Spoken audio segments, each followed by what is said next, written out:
Today, we're going to talk about the summer slowdown and how sellers aren't making any money on TCG Player anymore. But before we get to that, I just wanted to say that is there a more godless place than your LinkedIn feed? I remember a couple of years ago when, OpenAI was releasing GPT-3 and everyone was freaking out.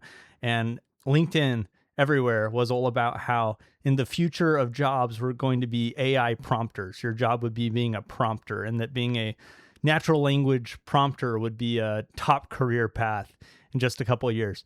That's not true. Hasn't panned out at all. But anyways, wild. So prices on TCG Player, prices and inventory, because this is the reality, is that you're selling less. And in case you didn't know, I'm selling less too, because I sell on TCG Player. I don't just speculate on collector booster boxes. I also buy things like commander decks and collections from locals, and I break those down, sell the singles. I've got all the materials and supplies in every one of my videos. I've got links to all the different kinds of materials and supplies that you might need for shipping and packaging and selling cards. And it's a good time. I love it. Personally, for me, because some people are like, is it worth your time? It depends what your time is worth. And the thing about selling cards is that it's a flexible side hustle. I sell a card and sometime in the next 48 hours, I need to ship it. But it can be any one of those next 48 hours. It can be at night when family's asleep. It can be in the morning when my kid's awake. Early, 6 a.m. It can be anytime. And that flexibility is so good. I remember I did a side hustle working for a company that taught kids machine learning, and the rigidity, you have to be at class to teach from whatever, 9 to 10 a.m. That's hard to do. But shipping cards has not been a strain on my life or my family or anything at all. And so when I sell $100,000 of cards, even though I only net 20 grand, it's pretty good. It's pretty good for a side hustle. And so anyways, I enjoy selling cards. That's what I did last year, by the way. I sold about $100,000 cards and I pocketed around 20 grand. I'm not sure exactly what that number is because I ended up reinvesting a lot of it into things like Final Fantasy collector booster boxes, which worked out quite well. Anyways, so I'm in it too. I'm selling cards, and yes, sales have slowed down. And we're going to talk about the two levers that kind of control how your business does and what you can do in the summer or whenever when sales slow down. Because a lot of you are thinking, and you're thinking, what should I do? Should I be selling on eBay? Should I be selling on Manapool? Should I be raising my prices? Should I be lowering my prices? Should I be listing more? Should I be listing less? What should I be doing? And that kind of creativity is actually great, by the way. Desperation breeds creativity. Stress is a organic process to help your brain think more productively, right? If you have no stress, you might know people like this that have no stress. People that have no stress struggle to be productive often because everything is just fine. You need some stress to motivate you. And that's what's going on with all of us TCG sellers right now, is some stress because sales are slowing down and you want to be making more money than you are. So let's talk about it. Let's talk about prices, then we'll get into inventory. Prices. You can control your prices. You can raise them, you can lower them. And technically, the lower your prices are, the more sales you should get. That is the law of demand, that the quantity demanded increases in some kind of proportional way to your prices, inversely correlated. The amount people want of your stuff is inversely correlated with your price. That's the law of demand. And sometimes your prices are too high. It's true. I know that everybody, like all the gurus and stuff, and I say that lovingly because like Rob or Louie or all these people are extremely successful, obviously more successful than a basement seller like me. And they're often, their advice is like, you want to be selling at market price plus 5%, whatever. And I think that's great advice for some folks. And I think sometimes you should be selling at TCG low.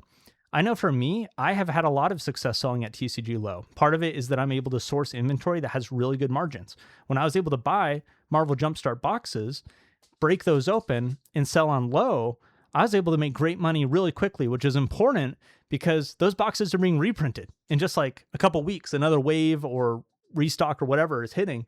And if I was selling at market, I would probably get hosed because my Loki would still be at a market price of like whatever, 60, 70 bucks while the price is steadily going down.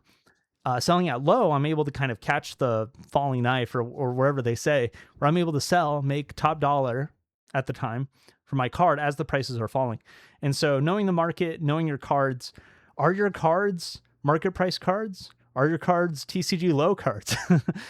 There's an opportunity sometimes to just lower your prices, sell more, get that money and reinvest that money and make more money. That's how I did a lot of my sales last year. The most of the 100 grand that I sold was at TCG low. And so is what it is. But like I said, often for especially people with larger inventories, you don't want to be selling at low. Especially, if you have multiple copies of a card. I was selling, one of my commander decks got a little old for me. It was a Templar Knight commander deck, which is super cool. It's just the third Assassin's Creed deck I've built or owned. And I was like, I've had my fun. It's actually also a really slow deck. It's hard to win with it. And so I was like, okay, I'm going to sell this thing. Listed 33 copies of Templar Knight on TCG Player. TCG low. That was a mistake. If you have 33 copies of a card, you should not be selling it for the lowest price. You should be selling it for market or even above market, because people will want all those copies and they'll pay you more. So that was a mistake. We make those. We make mistakes.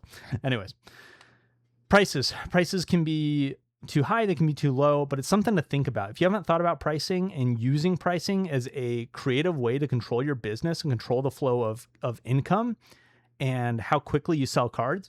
When I want to sell less cards, I raise my prices.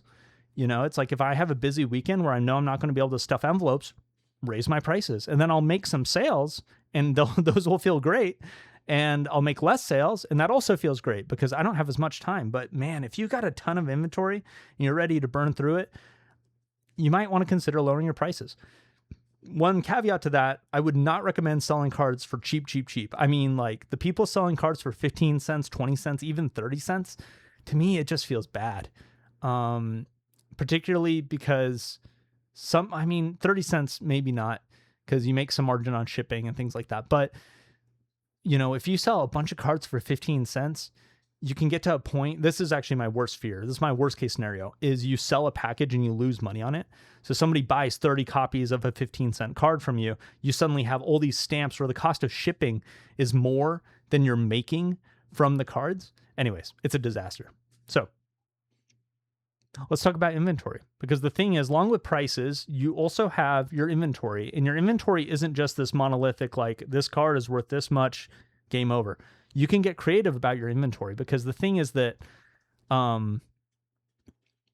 there's a lot of ways that your inventory can have synergy with itself to make it more valuable. And the most obvious way is having playable cards. You're selling Magic, you want playable cards. If you had like an infinite supply of Soul Rings, you'd be in such good place, because just think of how many people want Soul Ring plus another random card. And odds are you have that random card, but you don't have a Soul Ring, right? And so when people use their cart optimizer or whatever, they're not going to get your random card. They're going to get someone else's, because that someone else has a Soul Ring or Swords to Plowshares or a Cultivate or whatever. And so a real key to leveling up your inventory is not just to have the random cards that people kind of don't really want on their own. It's to have those playables, to have and this is something I look for in my collections, is like, do I recognize these cards? Are these playable cards that I would want to own? And if the answer is yes, it's not just the value of that card, it's the synergy with your inventory, because you have all these cards, and I have it too. I have like boxes of cards, literally thousands of dollars worth of cards, that people don't really want, right? They've been sitting on a shelf for a long time, and they'll sell eventually. But when they do sell, most likely it's going to be paired with some other staple. And so this is to say is, if you have opportunities to add staples to your inventory, to build up a collection and inventory that has a mix of those random cards and the valuable stuff, that's going to do a lot for you. That being said, if you just have the random cards, if you just have bulk for what it is, bulk is also valuable. People want bulk. I have made great money selling bulk locally. Often cheaper than like $10 per 1,000. I'll sell it cheaper than that often, because I just want to get rid of it. I don't really consider myself, I'm not making like sophisticated bulk lots. I'm opening up a ton of commander decks and I have all these leftover cards, and I'm like, hey, if somebody wants like 10 copies of the same cards, but there's thousands of them, and you'll give me like $20, I'll call it a day. And people love that. People love that. And that's, I live in Virginia locally. There's like tons of Magic players around me, tons of stores. So I'm lucky that way. But bulk is valuable often to your local community, and it's also valuable online. You can see there's bulk lots being sold by RNG Games and whoever else, and they have standard prices. I don't think there's like crazy margin on it, but that is a way to move cards, is selling lots on eBay. There's also clever ways of kind of, I'll call it perceived value. So let me tell you a story, because this story kind of changed the way I saw selling Magic cards forever. Because I sold on Whatnot for a hot minute. Good times. It was fun. A lot of fun. Not a lot of money, but it was a lot of fun. And more money than YouTube. Anyway, that's kind of a joke. So the selling on Whatnot, and I was curious, what are other people doing on Whatnot? What makes money on Whatnot? And so I'm looking through different streams and what are people doing. And this was somewhat after, this was like Edge of Eternity's time. So this was after Final Fantasy, but not too far after Final Fantasy. And I watched this group of dudes, and they had piles upon piles of top-loaded rares from Final Fantasy. But get this, they were bulk. They were bulk rares. None of them worth more than $1. And what they were doing is they'd have their camera. I mean, maybe I can like kind of cosplay this. I can kind of fake it with my desk view real quick. Because do I have some cards? Yeah, I do. 1 second. So imagine these are all in top loaders. They were just like throwing down cards. They're like card, card, card. Bidding starts at $1, everybody. Card, card, card. And then people were bidding up. People are like $1, $5, $10, card, card. But remember, none of these cards are worth anything. And just card, $20, $30, throwing on stacks of cards, $50, $60, $100, just boom, there's this giant pile of top loaders. But there's only like, whatever, like 40, 50 cards there. And somebody's paying $130 for literally $30 worth of cards. And in the comments section, there's some people who are like, none of these cards are worth that much. Like somebody pointed out what I was thinking, and I was like, yeah, dude, you're pointing it out. But then someone else was like, yeah, it's good value though. And the first guy was like, yeah, you're right. It was like, what do you mean that's good value? That's not good value. It's a scam. But people were excited to spend $130 on a bunch of top loaded. And this was, the hype of Final Fantasy. And I don't know what that secret sauce was. And I never recreated that either, by the way. I thought about it. I top loaded a bunch of rares being like, I'm going to recreate this, but I never pulled it off. So it's tricky. It's hard. I mean, I don't know what kind of following they built up or whatever, but the point of that story is that it's not always just about like TCG low, TCG market price, whatever. There can be perceived value. If you have a bunch of rares from one set and you sell it on eBay and it's like, it's like 100 rares from various sets. I'm sure there's comparable listings, but the way you do the pictures, like I've seen this on eBay where people do well-placed pictures that have some of the coolest cards on the top, I'm sure. And it's like, looks like a lot of cards. And it's like, hey, you can buy these 100 rares from me for whatever, $80. And I've seen that sell. And it's interesting. It's interesting, So anyways, there's a lot of opportunity and creativity that can go into it. I've sold land lots, 500 land cards for $25 on eBay. I've sold those, quite a few of those. There's just a lot of opportunity in transforming and improving your inventory, because you have a lot of cards and those cards are valuable to somebody, but with some work, some creativity, you can get them in front of the right people, make the right sales. So that's all.